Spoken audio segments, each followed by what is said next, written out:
മുല്ലപ്പൂവൊക്കെ ഇട്ട് പെണ്ണിങ്ങനെ വരുന്നു, ആ ഒരു രീതിയിലായിരുന്നു. അങ്ങനെയൊക്കെയാണ് ഞാനും ഫസ്റ്റ് നൈറ്റിന് കേർത്തുന്നത്. പക്ഷെ തമിഴ് കിടന്ന് ഉറങ്ങിപ്പോയി, അത് വേറെ കാര്യം. അപ്പൊ ഈ സെക്ഷുവൽ കമന്റ്സ് ഇടുന്ന 99% ഓഫ് നമ്മുടെ റീൽസും സെക്ഷുവൽ അല്ല. നമ്മുടെ ലൈഫിലെ ഒരു വളരെ നാച്ചുറൽ മൂമെന്റ് ആണ്. യുനോ നമ്മൾ ചിലപ്പോൾ ട്രാവൽ ചെയ്യുന്നതിനിടയ്ക്കായിരിക്കും ചിലപ്പം ഇപ്പൊ നമ്മുടെ കട്ടിൽ കിടക്കുന്നത് it can be romantic, but it is never sexual. അവിടെ ശരിക്കും പറഞ്ഞ അവിടുത്തെ മലയാളികളുടെ ഇടയിൽ ഇങ്ങനെ പറയാറുണ്ടോ ജോണി സിൻസ് ഫാമിലിയാണ് ഇവളുടെ കസിൻസ് കുറെ പേരുണ്ട്. ഫോളോ ചെയ്യുന്നവരുണ്ട്.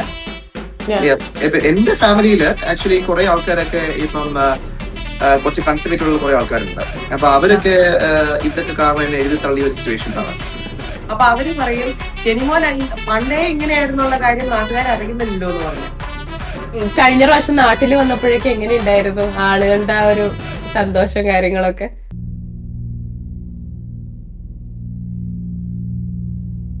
ഇപ്പൊ നേരത്തെ നിങ്ങൾക്ക് കുറെ മെസ്സേജസ് ഒക്കെ വരാറുണ്ട് എന്നൊക്കെ പറഞ്ഞില്ലേ? അപ്പൊ ചേച്ചി പറഞ്ഞു ഇങ്ങനെ തിങ്ക് ചെയ്യുന്നത് എന്തുകൊണ്ടാണ്, ആളുകൾ എന്താണ് അങ്ങനെ തിങ്ക് ചെയ്യുന്നത്. ആക്ച്വലി നിങ്ങൾക്ക് സ്വാപ്പിങ്ങിനും അല്ലെങ്കിൽ എന്താ പറയാ ഈ ത്രീസം അങ്ങനെയുള്ള കാര്യങ്ങൾക്കൊക്കെ മെസ്സേജ് അങ്ങനെയൊക്കെ വന്നിട്ടുണ്ടോ? പിന്നെ തീർച്ചയായിട്ടും സ്വാപ്പിംഗ് ചെയ്യാമോ, സ്വാപ്പിംഗ് ചെയ്യാറുണ്ടോ, ത്രീസം ഇതൊക്കെ കോമൺ ആണ്. നമ്മുടെ കമന്റ്സിൽ തന്നെ കിടപ്പുണ്ടല്ലോ, കമന്റ്സിൽ കിടപ്പുണ്ട്. ഇൻട്രസ്റ്റിംഗ്ലി ഇങ്ങനത്തെ കൂടുതൽ ആൾക്കാർ ഫേക്ക് പ്രൊഫൈൽസ് ആണല്ലോ അങ്ങനത്തെ അയക്കത്തുള്ളൂ. പക്ഷെ ഫേക്ക് അല്ലാത്ത പ്രൊഫൈലിന് അയച്ച ആൾക്കാരും ഉണ്ട്. ഇങ്ങനെ അറിയുന്ന ആൾക്കാരൊക്കെ ഇങ്ങനെ വന്നിട്ട് മെസ്സേജ് ഒന്നും അയക്കാറില്ലല്ലോ, എല്ലാം അൺനോൺ ആയിട്ടുള്ള ആൾക്കാരല്ലേ മെസ്സേജ് വന്നിട്ട് അയക്കാറ്. കൂടുതൽ ഇത് പറയണ പോലെ ഫേക്ക് പ്രൊഫൈൽസിൽ നിന്നാണോ കൂടുതലും മെസ്സേജസ് വരാ? അല്ല, കൂടുതൽ മെസ്സേജ് റിയൽ പ്രൊഫൈലാണ് വരുന്നത്. ഫേക്ക് പ്രൊഫൈൽ അല്ല, ഐ മീൻ ഇങ്ങനത്തെ മെസ്സേജ് ഒക്കെ വരുന്നത് കൂടുതലും ഫേക്ക് പ്രൊഫൈൽ അല്ല. റെഗുലർ മെസ്സേജസ് കൂടുതൽ വരുന്നത് റിയൽ പ്രൊഫൈൽസ് തന്നെയാണ്. പക്ഷെ ഇങ്ങനത്തെ ഒരു സെക്ഷുവൽ മെസ്സേജുകൾ എനിക്ക് തോന്നുന്നു ഒരു കൂടുതലും ഫേക്ക് പ്രൊഫൈൽസ് ആയിരിക്കും. ഇപ്പൊ ശരിക്കും പറഞ്ഞാലല്ലേ ഈ ലവ് മേക്കിങ്ങും എന്താ പറയാ നമ്മളൊരു പ്രോപ്പർ കമ്മ്യൂണിക്കേഷനും ആണ് ശരിക്കും പറഞ്ഞ ഒരു സക്സസ്ഫുൾ ആയിട്ടുള്ള അല്ലെങ്കിൽ ഒരു ഹെൽത്തി റിലേഷൻഷിപ്പിന്റെ കീ എന്നൊക്കെ പറഞ്ഞു കേട്ടിട്ടുണ്ട്. അല്ലെങ്കിൽ അതാണ് നിങ്ങൾക്ക് എങ്ങനെയാ ഫീൽ ചെയ്യുന്നത്? അത് കറക്റ്റ് ആണ് ഒരു പരിധി വരെ തീർച്ചയായിട്ടും. പക്ഷെ നമ്മുടെ ലൈഫില് ഇപ്പം communication and love alone is not to help you live. You have to have money. അല്ലെ, നല്ല ജോലി വേണം, അത്യാവശ്യം പൈസ ഉണ്ടാവണം. നമ്മളെ ഉദ്ദേശിക്കുന്ന ഒരു രീതിയിൽ ജീവിക്കണമെങ്കിൽ നമുക്ക് പൈസ ഇല്ലാതെ പറ്റില്ല, അല്ലെ? അപ്പം ദൈവം അനുഗ്രഹിച്ച് നമുക്കൊരു ബാലൻസ് ഉണ്ട്. ഈ കാര്യങ്ങൾക്ക് എല്ലാം ഒരു ബാലൻസ് ഉണ്ട്. അതുകൊണ്ടാണ് നമ്മൾ ഇങ്ങനെ ഒരു പ്ലസ് ആയിട്ട് നമുക്ക് പോകാൻ പറ്റുന്നത്. ഞാനിപ്പോ ഒരു ക്യൂരിയോസിറ്റി കൊണ്ട് ഒരു കാര്യം ചോദിച്ചോട്ടെ. അതായത് ഇപ്പം നിങ്ങളുടെ മനസ്സിൽ ഒരു ആദ്യരാത്രി ശരിക്കും പറഞ്ഞാൽ എങ്ങനെയായിരിക്കണം? അതായത് ഇപ്പൊ നമ്മളിപ്പോ പറഞ്ഞു കേട്ടിട്ടില്ലേ മുല്ലപ്പൂവൊക്കെ ചൂടി അല്ലെങ്കിൽ പാലൊക്കെ ആയിട്ട് വരുന്ന അങ്ങനത്തെ ഒരു ടൈപ്പ് ഓഫ് ആദ്യരാത്രിയാണോ നിങ്ങൾ ആദ്യമേ മനസ്സിൽ ഉദ്ദേശിച്ചിരുന്നത്? എന്റെ മനസ്സിലോ അതായിരുന്നു. കാരണം ഈ പറഞ്ഞോണം അറേഞ്ച് മാരേജ് ആയതുകൊണ്ട് അത് ഞാന് കുറച്ചുകൂടി ഒരു കൺസർവേറ്റീവ് തോട്ട് പ്രോസസ്സിലായിരുന്നു വളർന്നു വന്നത്.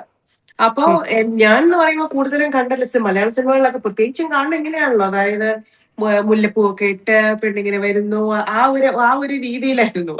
അങ്ങനെയൊക്കെയാണ് ഞാനും ഫസ്റ്റ് നൈറ്റിന് കേർത്തുന്നത്. പക്ഷെ തമിഴ് കിടന്ന് ഉറങ്ങിപ്പോയി, അത് വേറെ കാര്യം. ഞാൻ കേട്ടിട്ടുണ്ട് ഈ കഥ. അതായിരുന്നു തക്കട് ഇപ്പോഴും കളിയാകും. നിന്റെ മനസ്സിൽ ഇതൊക്കെയായിരുന്നു, നീ കുറെ മലയാള സിനിമകളൊക്കെ കണ്ട് ഇങ്ങനെയാണ് കേറി വന്നതെന്ന് പറഞ്ഞു. ഇവൾ ആക്ച്വലി ഈ സിനിമയിലൂടെയാണ് ജീവിച്ചത്. ആ സമയത്തൊക്കെ ഇവരുടെ ഗ്രോയിങ് അപ്പ്, ഇവളുടെ മെയിൻ ടൈം പാസ് എന്ന് പറയുന്നത് ടൈം പാസ് എന്നല്ല, റിയാലിറ്റിയിൽ നിന്നൊന്നും ഭയങ്കര ഡിസ്റ്റന്റ് ആയിരുന്നു ഇവള് വളർന്നു വന്നതൊക്കെ ഉണ്ടല്ലോ. അപ്പം ഈ സിനിമ പോലെ തന്നെ ആയിരിക്കണം നമ്മുടെ ഒരു യാതൊരാത്രി സീൻ എന്നുള്ളതാണ് ഇവരുടെ ഒരു സങ്കല്പം. പക്ഷെ അത് നമ്മൾ അന്ന് രാത്രി തന്നെ അത് പൊളിഞ്ഞു. പക്ഷെ ഭാഗ്യവശാൽ അതൊന്ന് മേക്കപ്പ് ചെയ്തിട്ടുണ്ട്. അതാണ്, അത് വിട്ടുകൊടുത്തില്ല, പിന്നീട് അത് റെഡിയാക്കി. ഇതിപ്പോ ഈ പറഞ്ഞിട്ടുള്ളത് വലിയൊരു കാര്യം. കാരണം എന്താ വെച്ചാൽ ആൾക്കാർക്ക് സിനിമ അല്ലെങ്കിൽ അവര് ഇങ്ങനെയൊക്കെ കാണുന്നതാണ് ശരിക്കുള്ള ലൈഫ് എന്നുള്ളതാണ്, അല്ലെങ്കിൽ റീൽസിലൊക്കെ കാണുന്നതാണ് ശരിക്കുള്ള ലൈഫ് എന്നൊക്കെ വിചാരിച്ചിരിക്കുന്ന പൊട്ട മനസ്സുകളുണ്ട്. അതായത് അങ്ങനെ വിളിക്കുന്നത് എന്താന്ന് വെച്ച് കഴിഞ്ഞാൽ അവർക്ക് അറിയില്ല കറക്റ്റ് ആയിട്ട് ലൈഫ് എങ്ങനെയാ പോകുന്നത്, അല്ലെങ്കിൽ അതിനകത്തുള്ള സ്ട്രഗിൾസ്. ഇപ്പൊ നിങ്ങൾ നേരത്തെ പറഞ്ഞില്ലേ ഒരുപാട് നല്ല നല്ല മൊമെന്റ്സ് ആണ് നമ്മൾ സോഷ്യൽ മീഡിയയിൽ കൂടെ ഷെയർ ചെയ്യുന്നത്. പക്ഷെ അതല്ലാതെ നമ്മൾ തമ്മിൽ അങ്ങോട്ടും ഇങ്ങോട്ടും ഒക്കെ വഴക്കടിക്കുന്ന കുറെ മൊമെന്റ്സും കാര്യങ്ങളൊക്കെ ഉണ്ടാവും. പക്ഷെ അത് അതിനുള്ള ഒരു സിമ്പിൾ എക്സാമ്പിൾ എനിക്ക് എന്റെ ലൈഫിൽ ഉണ്ടായത് ഞാൻ പറയാം. ഈ ഓബിയസ്ലി ഫസ്റ്റ് നൈറ്റിന്റെ കാര്യം പറഞ്ഞത്, അതുപോലെ ഇപ്പൊ ഒരു കൊച്ചുണ്ടാവുമ്പോ, ആദ്യമായിട്ട് കുട്ടി ഉണ്ടായപ്പോ, മോളുണ്ടായപ്പോ, നമ്മൾ സിനിമയിലെല്ലാം കാണുന്നത് എന്താണ്?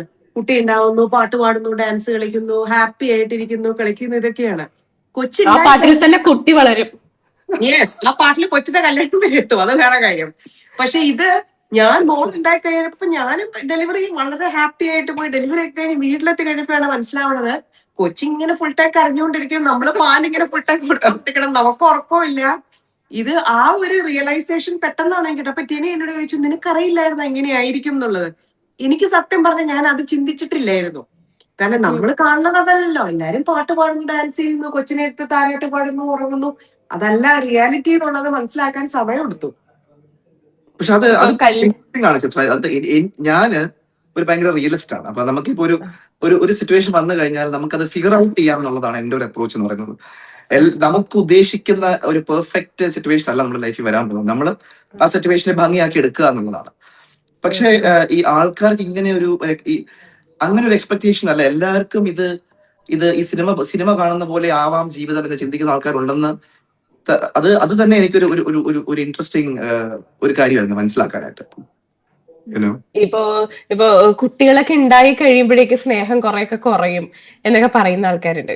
അതായത് ഇപ്പം നേരത്തെ ജീവിച്ച പോലെ അല്ല, ഒരു കുട്ടിയും കാര്യങ്ങളൊക്കെ ആകുമ്പോഴത്തേനും റെസ്പോൺസിബിലിറ്റീസ് ആയി അവര് തമ്മിൽ കുറച്ചൊന്ന് ഗ്യാപ്പ് വരും. പിന്നെ കുട്ടിയുടെ കാര്യങ്ങളിലേക്ക് ശ്രദ്ധ പോവും. എസ്പെഷ്യലി നമ്മളൊരു അമ്മയാവുമ്പോ കുട്ടിയുടെ കാര്യങ്ങളിലേക്ക് കൂടുതൽ ശ്രദ്ധ പോവും. അങ്ങനെയൊക്കെ ആണ് പൊതുവെ. അപ്പൊ നിങ്ങളുടെ കാര്യത്തിൽ അതെങ്ങനെയായിരുന്നു? അത് ഒരിക്കലും അല്ല. അങ്ങനെ ആയിക്കഴിഞ്ഞാൽ അപ്പൊ അവിടെ അടിയാവും.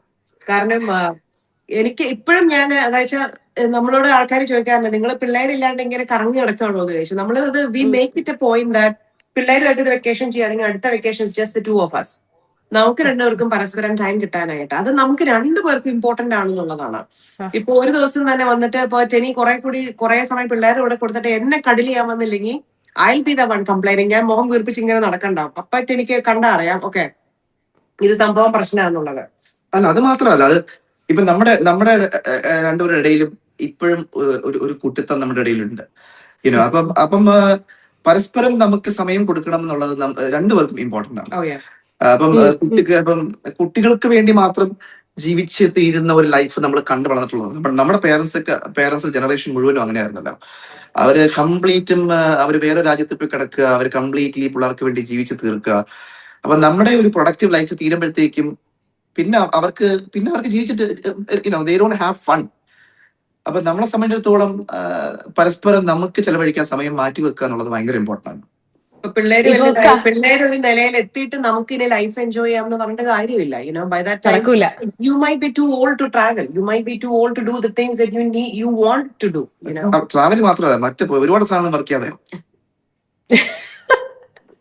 ഇപ്പൊ കടല് ചെയ്യാന്ന് പറയുമ്പോഴേക്കും നമ്മളത് ഭയങ്കര ഒരു എന്താ പറയാ ഒരു സ്നേഹത്തിന്റെ പുറത്ത് നമ്മൾ ചെയ്യുന്ന കുറെ കാര്യങ്ങളാണ്. പക്ഷെ അതും ബാക്കിയുള്ളവരുടെ ഇടയിലേക്ക് അത് വരുമ്പോഴേക്കും അത് ഒരു സെക്ഷൽ ആയിട്ട് മാറുന്ന ഒരു പ്രവണതയുണ്ട്. ഇതിപ്പോ നമ്മളിപ്പോ പറയുമ്പോ എനിക്കിതൊക്കെ ഭയങ്കര ഒരു ഇതായിട്ടാ തോന്നുന്നത്. അതായത് ഇത് പറയാൻ പാടില്ല അങ്ങനെ ഒരു തോട്ട് എനിക്ക് ഇന്നേ വരെ വന്നിട്ടില്ല. കാരണം എന്താന്ന് വെച്ചാൽ നമ്മള് ഒരു സിനിമയില് ദ ഗ്രേറ്റ് ഇന്ത്യൻ കിച്ചൺ എന്ന് പറഞ്ഞിട്ടുള്ള ഒരു സിനിമയില് ഇങ്ങനെ പറയുന്നുണ്ട് ഫോർ പ്ലേയുടെ കാര്യം. പക്ഷെ അത് സുരാജ് ചോദിക്കുന്നുണ്ടോ ഇതിനെ പറ്റിയൊക്കെ അറിയാലേ, അങ്ങനെയൊക്കെ ചിന്തിക്കുന്ന ആൾക്കാർ ഇപ്പോഴും ഉണ്ട്. അതായത് ഇന്നത്തെ ആ ഒരു സൊസൈറ്റിയിലും അങ്ങനെ ചിന്തിക്കുന്ന ആൾക്കാരുണ്ട്. അതായത് ഫോർ പ്ലേ വലിയൊരു കുറ്റമാണ്, അല്ലെങ്കിൽ അത് പെൺകുട്ടികൾ ചോദിച്ചൂടാ എന്നൊക്കെ. അതെ അതെ അതെ, സത്യമായിട്ടും അത് ഇപ്പൊ നമ്മുടെ ഒരുപാട് റീൽസിനകത്തും ആൾക്കാർ ഈ സെക്ഷുവൽ കമന്റ്സ് ഇടും. അപ്പൊ ഈ സെക്ഷുവൽ കമന്റ്സ് ഇടുന്ന 99% ഓഫ് നമ്മുടെ റീൽസും സെക്ഷുവൽ അല്ല. നമ്മുടെ ലൈഫിലെ ഒരു വളരെ നാച്ചുറൽ മൂവ്മെന്റ് ആണ്. നമ്മളിപ്പോ ട്രാവൽ ചെയ്യുന്നതിനിടയ്ക്കായിരിക്കും ചിലപ്പം ഇപ്പൊ നമ്മുടെ ഇപ്പൊ കട്ടിൽ കിടക്കുന്നത് it can be romantic but it is never sexual. പക്ഷെ ആൾക്കാർ നമ്മളെ പച്ചയ്ക്ക് തന്നെ കമന്റ് ഇടും. ഒരുമാതിരിപ്പെട്ട പച്ചക്ക് കമന്റ് ഇടുന്ന ഞാൻ പച്ചക്കിന് മറുപടി കൊടുക്കാറുമുണ്ട്. ഞാൻ കാണാറുണ്ട്.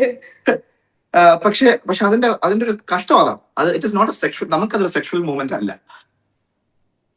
അപ്പൊ അത് പറയൂ. അല്ല, അപ്പൊ അത് ആൾക്കാർക്ക് അത് ചിന്തിക്കാൻ പറ്റുന്നുണ്ടോ ഇല്ലയോ എന്നുള്ളത് ഞാൻ എപ്പോഴും ആലോചിക്കാറുണ്ട്. ഇപ്പോ നിങ്ങളിപ്പോ ബിക്കിനി ഇട്ട് നിന്നാലും അല്ലെങ്കിൽ ചേട്ടൻ ഒരു നിക്കറിട്ട് നിന്നാൽ പോലും ആളുകൾ അതിനകത്ത് വന്ന് കമന്റ് ചെയ്യും. ഇപ്പൊ ഏറ്റവും കൂടുതൽ അത് കമന്റ്സും കാര്യങ്ങളൊക്കെ വന്നിട്ടുള്ളത് എനിക്ക് തോന്നുന്നു ചേട്ടന്റെ ആ ഒരു ചേട്ടൻ അങ്ങനെയാണ് നിക്കാൻ ഇഷ്ടം, ഓക്കെ, അങ്ങനെയുള്ള ആൾക്കാരെ കണ്ടാൽ മതി, അതൊന്നുമില്ല, ഇല്ല, താഴെ വന്ന് കമന്റ് ഇടണം. അത് ആണുങ്ങള് ഭയങ്കര രസകരമായിട്ട് അതിനെ കമന്റില് വന്ന് കമന്റ് ചെയ്യുന്നതൊക്കെ ഞാൻ കണ്ടിട്ടുണ്ട്. ഇതൊക്കെ ശരിക്കും പറഞ്ഞാൽ നിങ്ങൾ ആസ്വദിക്കല്ലേ ചെയ്യുക? തീർച്ചയായിട്ടും. ഇത് നമ്മളെ സംബന്ധിച്ചിടത്തോളം ഒരു ഇതെല്ലാം ഒരു തോട്ട് പ്രോസസിന്റെ ഭാഗമാണ് ചിത്രം. നമുക്ക് നല്ല സ്ട്രെസ്ഫുൾ ആയിട്ടുള്ള നമ്മുടെ ലൈഫ്സ് ഉണ്ട്, നമ്മുടെ പ്രൊഫഷണൽ ലൈഫ്സ് ഉണ്ട്. അപ്പൊ നമുക്ക് ഒന്ന് ഡീകംപ്രസ് ചെയ്യാനും ഒന്ന് തമാശയാക്കാനും ലൈഫിനെ കുറച്ച് ലൈറ്റ് ആക്കാനും നമുക്ക് സാധിച്ചില്ലെങ്കിൽ നമ്മള് BP കൂടി നമ്മൾ ചത്തുപോത്തേ ഉള്ളൂ. നമ്മൾ ഇതിനൊന്നും വലിയ കാര്യമുള്ള കാര്യങ്ങളൊന്നുമില്ല. നമ്മുടെ ദൈവാനുഗ്രഹിച്ച് നമുക്ക് നല്ല നിലയും വിലയും വിവരവും വിദ്യാഭ്യാസവും ജോലിയും എല്ലാം ഉണ്ട്. പക്ഷെ ഇതൊക്കെ നമ്മുടെ സൈഡിൽ നമ്മൾ ജസ്റ്റ് നമ്മുടെ ലൈറ്റ് ആയിട്ട് വെക്കുന്ന ഒരു കാര്യമാണ് അത്. അപ്പൊ ആൾക്കാർ ഇന്നും കുറച്ച് പേര് ചോദിച്ചു, ചേട്ടാ എങ്ങനെയാണ് നിങ്ങൾ ഈ കമന്റ്സ് ഇങ്ങനെ ഹാൻഡിൽ ചെയ്യുന്നത്? അപ്പൊ നമ്മൾ ഇത് ഇങ്ങനെ ഹാൻഡിൽ ചെയ്യാൻ ഉദ്ദേശിക്കുന്നുള്ളൂ. നമ്മൾ ഈ കമന്റിനെ ഞാൻ പലരുടെയും ഇൻബോക്സ് കണ്ടിട്ടുണ്ട്. കമന്റിനെ കുറിച്ച് ഒരു ഭയങ്കര അങ്ങോട്ടും ഇങ്ങോട്ടും അടിയും ബഹളവും അതൊന്നും നമ്മുടെ കമന്റ് ബോക്സിൽ കാണത്തില്ല. കാരണം അങ്ങനെ ഒരു വൈബ്, അങ്ങനെ ഒരു എനർജി നമ്മുടെ കമന്റ് ബോക്സിൽ നമുക്ക് ആവശ്യമില്ല. നമ്മുടെ കമന്റ് ബോക്സിൽ ആക്ച്വലി ആൾക്കാർ തമ്മിൽ പരസ്പരം അങ്ങോട്ട് അടി കൂടിയ തുടങ്ങുമ്പോൾ തന്നെ നമ്മൾ അവരോട് പറയും അടി കൂടേണ്ട ആവശ്യമില്ല എന്നുള്ളത്. കാരണം നമ്മള് ഇത് വെച്ച് നെഗറ്റിവിറ്റി ഉണ്ടാക്കാനല്ല നമ്മൾ നോക്കുന്നത്. നമുക്കിതൊരു ലൈറ്റർ മൊമെന്റ് ആണ്. ഇനി പറഞ്ഞ പോലെ ജോലിയുടെ ഇടയ്ക്ക് പെട്ടെന്ന് ഇടയ്ക്ക് പേഷ്യൻസിന്റെ ഇടയ്ക്കായിരിക്കും ചുമ്മാ ഒന്ന് ഫോൺ എടുത്ത് ഏതെങ്കിലും കമന്റ് കാണുമ്പോൾ ഇരുന്ന് ചിരിക്കും. അതൊരു അതിന് വേണ്ടിയിട്ടാണ് നമ്മൾ ഇൻസ്റ്റാഗ്രാം ചെയ്യുന്നത്. അതുപോലെ നമ്മുടെ ആൾക്കാർ ചോദിച്ചിട്ടുണ്ട് നിങ്ങൾക്ക് പൈസയ്ക്ക് വേണ്ടിയിട്ടല്ലേ ഇത് ചെയ്യുന്നത്? ഞങ്ങൾക്ക് ഇൻസ്റ്റാഗ്രാമിൽ ഇത് പൈസയെ ഉണ്ടാക്കുന്നില്ല നമ്മള്. That is the fact. നമ്മള് പെയ്ഡ് കൊളാബ്സ് അങ്ങനെ ഒന്നും ചെയ്യുന്നില്ല. നമ്മുടെ ഒരു രസം, ഒരു സന്തോഷം അതിന് വേണ്ടി ചെയ്യുന്നു. That's it. അത് ഭയങ്കര ഒരു സംഭവം. ആൾക്കാർ പൈസ ഉണ്ടാക്കാൻ വേണ്ടി നിങ്ങൾ ഇതൊക്കെ കാണിച്ചു കൂട്ടണോ എന്നുള്ള ചോദ്യം ഭയങ്കര ഒരു സംഭവമാണ്. ഈ പൈസ എന്ന് പറഞ്ഞു കഴിഞ്ഞാൽ ഭയങ്കര കഷ്ടമാണ്. അത് ആ ഒരു തോട്ട് പ്രോസസ് എന്ന് പറയുന്നത്. ഈ സോഷ്യൽ മീഡിയ ശരിക്കും പറഞ്ഞാൽ നിങ്ങൾക്ക് ഭയങ്കര ഒരു ആശ്വാസല്ലേ? നമുക്കത് നമ്മൾ തുടങ്ങിയപ്പോ ഒരിക്കലും ഇത് എന്താണ് പറയാ, ഇതൊരു സോഷ്യൽ മീഡിയ നമുക്കൊരു സംഭവമാണോ എന്ന് വിചാരിച്ചൊന്നും ചെയ്തു തുടങ്ങിയതല്ല. അത് നാച്ചുറലി ഒരു റീലിട്ട് അത് അങ്ങ് ക്ലിക്ക് ആയി കഴിഞ്ഞാൽ പിന്നെ നമുക്ക് അതിനൊരു രസം തോന്നാൻ തുടങ്ങി. ആൾക്കാർ കമന്റ് ഇടുന്നതും അതിന് തിരിച്ച് നമ്മൾ മറുപടി കൊടുക്കുമ്പോൾ എല്ലാം അതിന്റെ കൂടെ ഇരുന്ന് ചിരിക്കാൻ നമുക്ക് ഒരു വെന്യൂ കിട്ടി എന്നുള്ളതാണ്. So we just thought will continue doing it, അത്രേ ഉള്ളൂ. അതും നമ്മൾ രണ്ടുപേരും ഒരു ഭയങ്കര എക്സൈറ്റ്മെന്റ് ഉള്ള പേഴ്സണാലിറ്റീസ് ആണ്. അപ്പൊ നമുക്ക് അടുത്ത ദ നെക്സ്റ്റ് തിങ് നമുക്ക് ചിന്തിക്കാനും ഐഡിയാസ് പറയാനും ഒക്കെ ഇതൊരു പ്ലാറ്റ്ഫോം ആണല്ലോ.